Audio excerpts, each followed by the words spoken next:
गन्ने की मूल्य वृद्धि की मांग को लेकर आज नांदेड़ में गन्ना उत्पादक किसान आक्रामक हो गए। किसानों की ओर से आज भाऊराव चौहान सहकारी चीनी फैक्ट्री पर मार्च निकाला गया।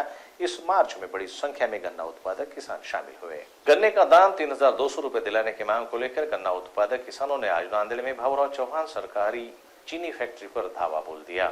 इस मार्च में बड़ी संख्या में किसानों ने हिस्सा लिया।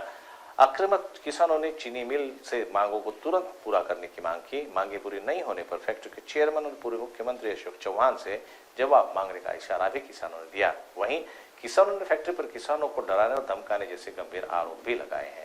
भाऊराव चौहान सहकारी साखर कारखाना इथल्या 2 तालुक्यातील सभासदांना त्यांची दिशाभूल करून त्यांच्या मेहनतीचा पैसा दाबून ठेवतो आणि फक्त 2500 रुपये भाव देतोय।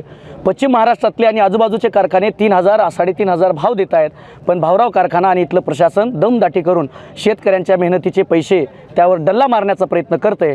म्हणून आम्ही सर्व शेतकऱ्यांच्या लेकरांनी आणि सभासदांनी एकत्रित येऊन प्रति टन 3200 रुपये भाव माजी मुख्यमंत्री आणि चेअरमन साहेब आणि भाऊराव प्रशासनाने दिला पाहिजे ही मागणी घेऊन शांततामय मार्गाने आज रुग्ण मोर्चा भाऊराव चव्हाण कारखान्यावरती आम्ही आज घेऊन आलेलो आहोत।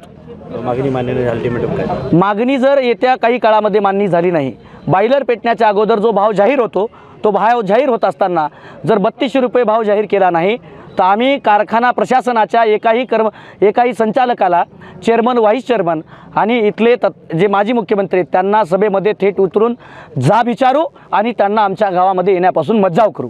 कारखान्यातर्फे काय आश्वासन देण्यात? कारखान्यातर्फे आम्हाला काही आश्वासन देण्यात आलेलं नाही। उलट कारखान्यानं गावागावातल्या शेतकऱ्यांना धमक्या दिल्या। गावागावातल्या शेतकऱ्यांना मोर्चात गेला तर तुमचा ऊस जाणार नाही अशा प्रकारे त्यांना दमदाटी केली आणि गावागावात संचालक बसून पारावरती वाटत बसून लोकांना येऊ दिलं नाही। अशा प्रकारे भाऊराव चव्हाणनं शेतकऱ्यावरती दमदाटी केली। आश्वासन काहीच दिलं नाही। शेतकऱ्यांच्या तोंडाला पानं पुसलं।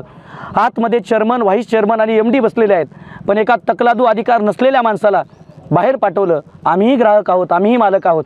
उद्या आमच्या गावात येतील तेव्हा आम्ही हातावरती पाणी आणि चहा न देता गावाच्या बाहेर हाकलून देऊ त्यांना।